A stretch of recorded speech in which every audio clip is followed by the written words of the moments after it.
Hey guys, I'm Stephanie, and this is Steph Stove, and today we're making cream of mushroom soup. Now, last week I made cream of chicken soup for you, and I asked what did you want to see next in the cream of soup family, and this was the overall favorite. So today I'm going to show you how to make wonderful and very easy cream of mushroom soup. So let's get started. All right, first thing we need to do is prepare our mushrooms. Now for these, these are just little white mushrooms that I got at the store today, and this is 8 ounces. And to clean your mushrooms, you really don't want to wash them or anything. You just want to take a damp paper towel and get all of the dirt or any excess debris off, because they're very porous and they will definitely absorb all of the moisture. Okay, so I'm going to come through and I'm going to wipe these off, and I'll go through and do those, the rest of them in just a minute. But you do want to slice these up. So just go and make small slices in here in your mushrooms. You can do them kind of vertically like this. You can chop them into little pieces. The choice is yours on how you would like these in here. Most of us like these somewhat smaller, so I'm going to slice these and then just give a small chop in between. So I'm going to go through, finish cleaning these off and chopping them up, and I'll be right back. Alrighty, so I've got all of our pretty little mushrooms cut up, and I did them just kind of into nice little chunk pieces. So I'm going to set those to the side, and I'm going to turn my heat on kind of a medium-low, about a 4, and I'm going to take 1/4 of a cup or 4 tablespoons of butter and put it in our pot and go ahead and let this melt. We want our butter to melt completely, very similar to like how we did with our cream of chicken soup, and then we'll get ready to add our mushrooms. So I'm going to let this melt and we'll be right back.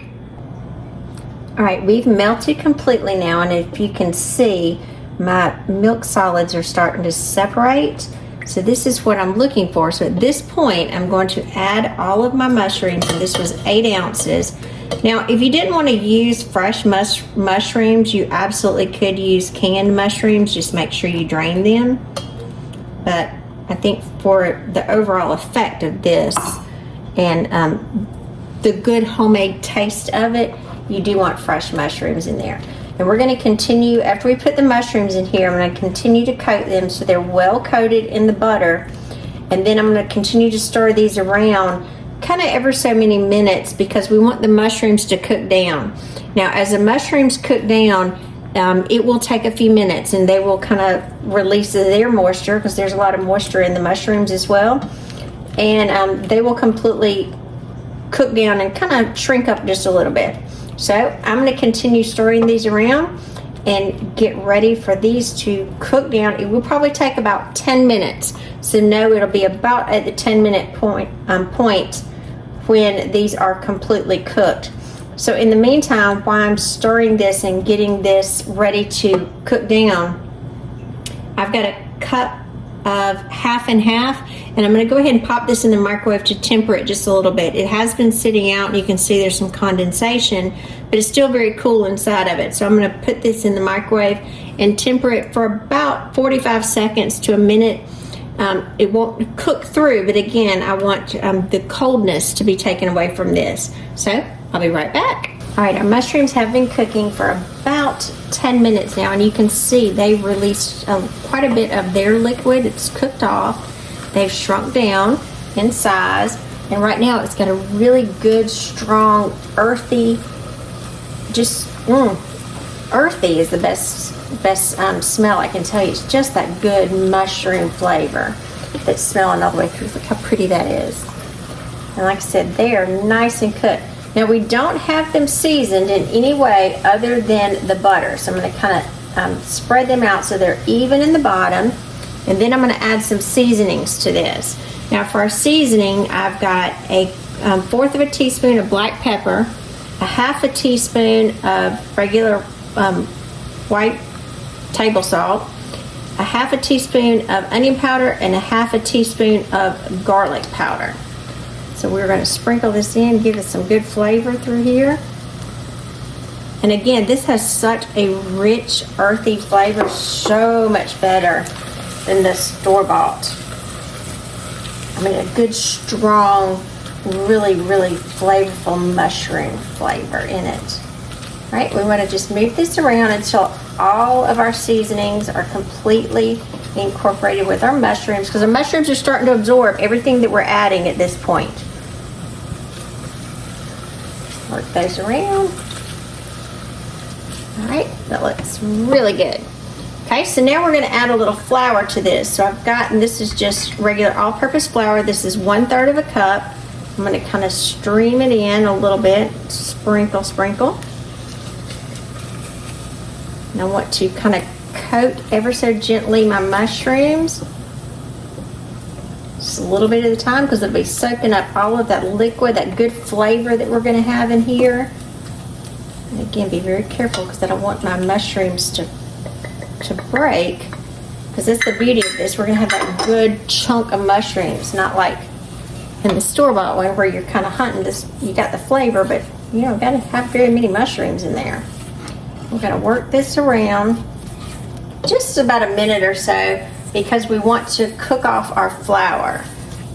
So let's just continue to move this, get that nice and toasty flavor. It's like we're building almost a little roux here. We're browning our flour, soaking up those good mushroom juices, scraping the bottom to be sure that we got anything on there. It's going to come off. Do this for about a minute or so until it gets nice and toasty.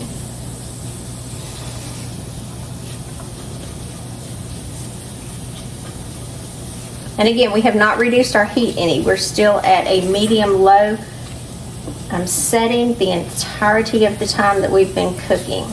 So that's one good thing. You don't have to kind of reduce and move back and forth.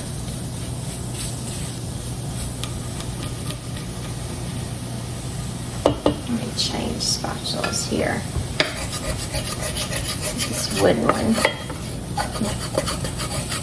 Scrape off those little bits up. I don't want to lose anything in there, because those little bits on the bottom have lots of flavor in there. So we want to be sure to incorporate every bit of that. All right, so this has been cooking about a minute or so. So this time I'm going to kind of stream in a little slowly. I've got 1 cup of chicken broth.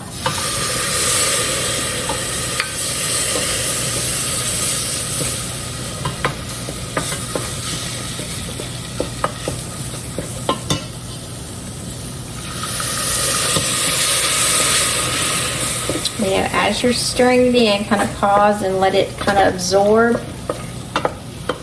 Blend it through. It will be thick. It is supposed to be very thick at this point. I'm going to do it about 1/4 of a cup at a time until it can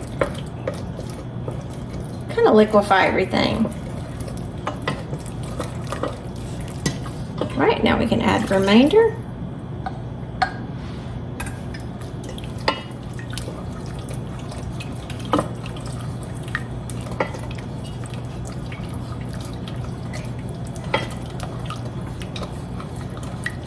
This moved around. Look pretty.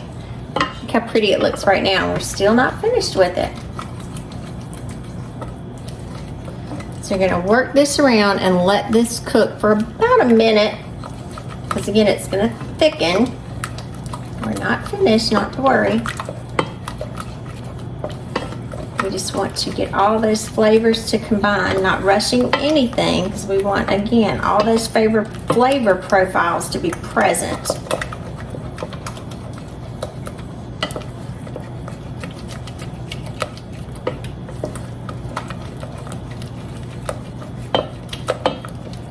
So we've got a nice thick, you'd almost see it like a very, almost like a mashed potato consistency. And earlier we took our half and half, which is 1 cup of half and half. If you did whole milk, that's perfectly fine too, but just I like the richness of using half and half with this. And I did temper it in the microwave, so it's just kind of just knock the chill off of it is what you want to do, because you don't want this to curdle in here. So we're going to slowly work this in.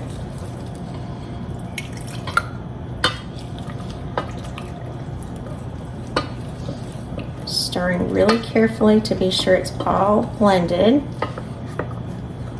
And that'll give that flour, that roux that we mixed together, it'll give it an opportunity to kind of nicely absorb. If you throw it in there all at once, it just can't absorb it really well. You need to do it in small increments for a better result.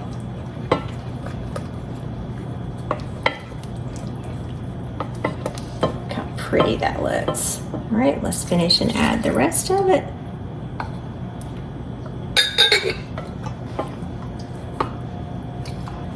And bring this together. I thought about using my whisk for this, but I really don't want to get those mushroom pieces caught in there.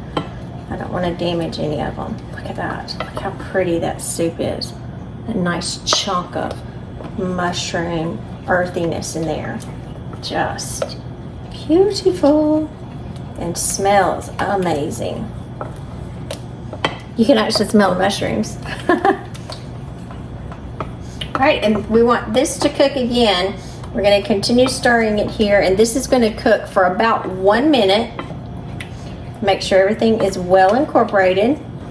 All right, after it's cooked about 1 minute, then we're going to turn our eye off. We're going to move this off of the stove for it to cool down. So let's let it cool down, and we'll be right back.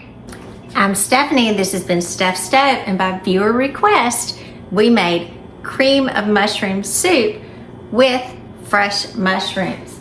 Now, this is still cooling, but look at that beautiful soup. You can actually see all the chunks of mushrooms in there. It's got a wonderfully rich flavor, and it's perfect for your holiday baking.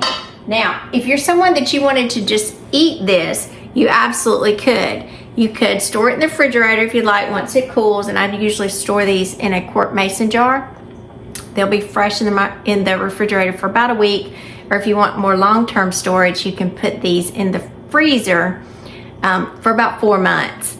Now, if you wanted to eat this, for about every cup of this that you fix, you would want to add about a half of a cup of milk to thin it out, and you could enjoy it as a wonderful soup. That's good. That's really good. That's bursting with mushroom flavor. Doesn't taste anything like the one that comes in the can. So make this from scratch and enjoy this, and just elevate your holiday baking, or for any of your casseroles, because who doesn't love some cream and mushroom soup in a great casserole? So remember, I'm Stephanie. This has been Steph Stove. Give us a thumbs up. Click that subscribe button for more great content like this. Steph Stove, we're making memories, one dish at a time. Thanks for watching, guys. Bye.